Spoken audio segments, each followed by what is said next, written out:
안녕하세요. 상생라이프 전동원입니다. 오늘은 천령위와 고려의 국경선에 대해서 알아보겠습니다. 서기 1388년에 있었던 일입니다. 당시 우리나라는 고려 말 우왕 14년이었고 중국은 원이 북쪽으로 밀려나고 주원장이 명나라를 연 지 21년이 되었습니다. 이해 2월에 주원장이 천령을 포함해서 그 이북은 본래 원나라가 다스리던 땅이니 명나라에 귀속시키겠다라고 알려온 것입니다. 즉 고려와 명나라의 경계 지역에 천령이라는 곳이 있는데 이곳은 원나라가 다스리던 곳이니 이제부터는 명나라 땅이다라는 것입니다.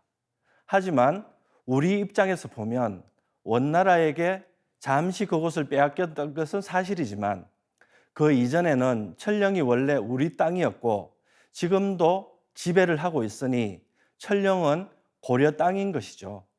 이런 갈등의 양상이 벌어지자 우왕은 요동 지역의 병력을 보강하라고 명했습니다. 하지만 어지러운 정세 속에서 실행되지는 못했습니다. 다음 달인 3월이 되자 그 지역의 지방관리인 최원지로부터 이런 보고가 올라옵니다. 요동도사가 지휘관 2명, 병사 1,000명을 보내서 천령위를 설치하려고 한다라는 것이었습니다.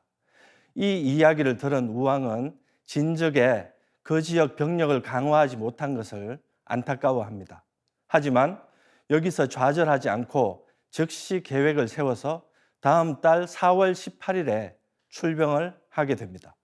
천령은 워낙 교통의 요충지였고 따라서 이권도 많이 걸려 있었던 까닭에 포기할 수 없었던 것입니다.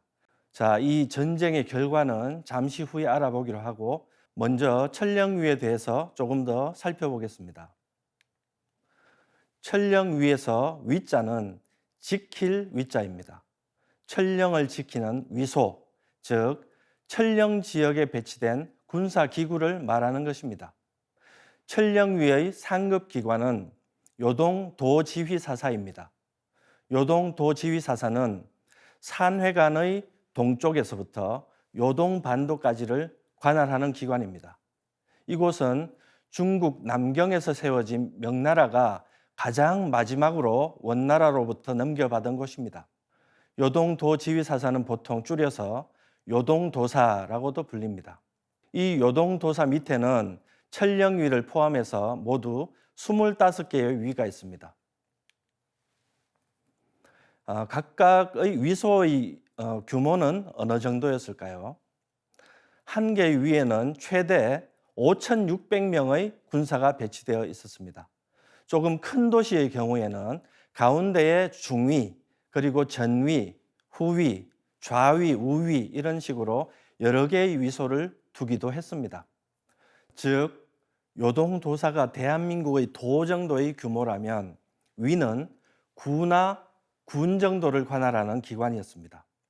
아까 천령위를 설치하러 1,000명의 군사가 왔다고 했는데 5,600명이 배치된 다른 위에 비해서 천령위는 작은 규모였구나 하는 점도 알 수 있습니다.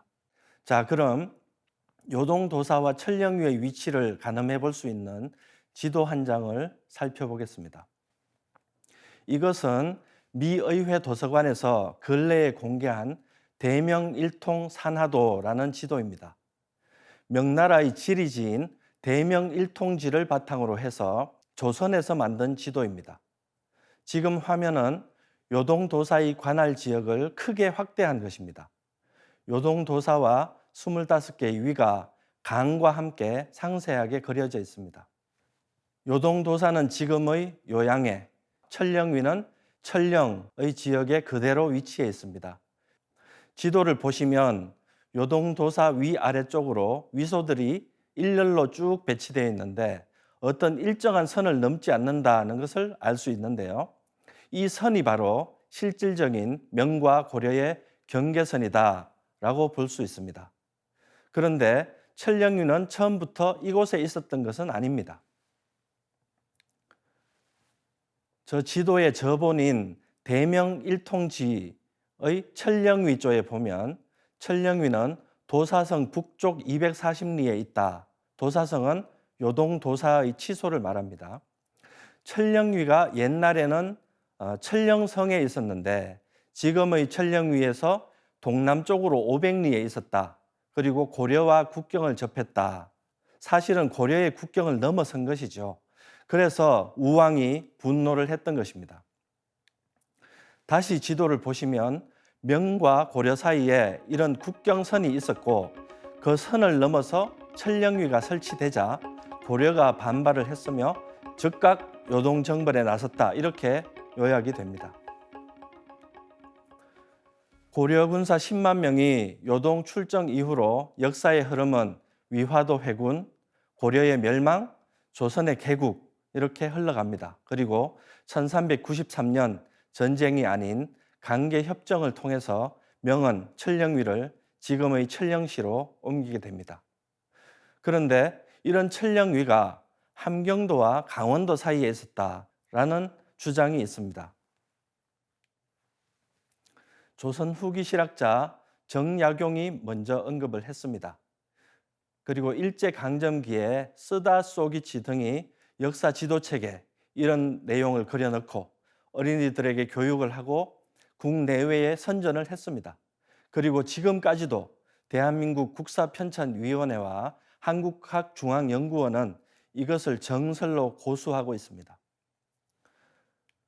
천령위의 위치가 중요한 것은 일제가 고려 말의 국경선을 압록강 하구에서 원산만으로 그어버린 근거가 되기 때문입니다. 고려의 천리 장성조차도 이것을 바탕으로 개마고원 위를 달리고 있는 것입니다. 이렇다 할 성곽도 유적도 없는데 말이죠. 다시 한번 보시면 좌측에 25개의 위소와 10만 명이 넘는 군사를 거느린 요동도사의 관할 범위가 보이고요. 우측은 천령위의 지휘관 2명과 1000명의 병사가 지켜야 한다는 범위입니다. 이렇게 천령위 함경도설은 군 단위 정도를 지키는 위소인 천령위가 함경 남북도 그리고 압록강 유역 전체를 다스렸다는 식의 도저히 성립할 수 없는 주장인 것입니다. 물론 외로운 신하 백사 이항복이 흘린 원하늘인 눈물이 떨어진 곳은 지금의 강원도 천령 땅이 맞습니다. 그러나 고려시대 우왕이 눈물을 흘리며 공격을 명령했던 요동도사와 천령위는 요동에 지금의 중국 땅 요령성에 있었음이 분명합니다. 천령위의 위치가 바로 잡혀서 왜곡된 우리 역사의 가장 큰 주름이 말끔하게 펴지는 그날을 기대해 봅니다. 감사합니다.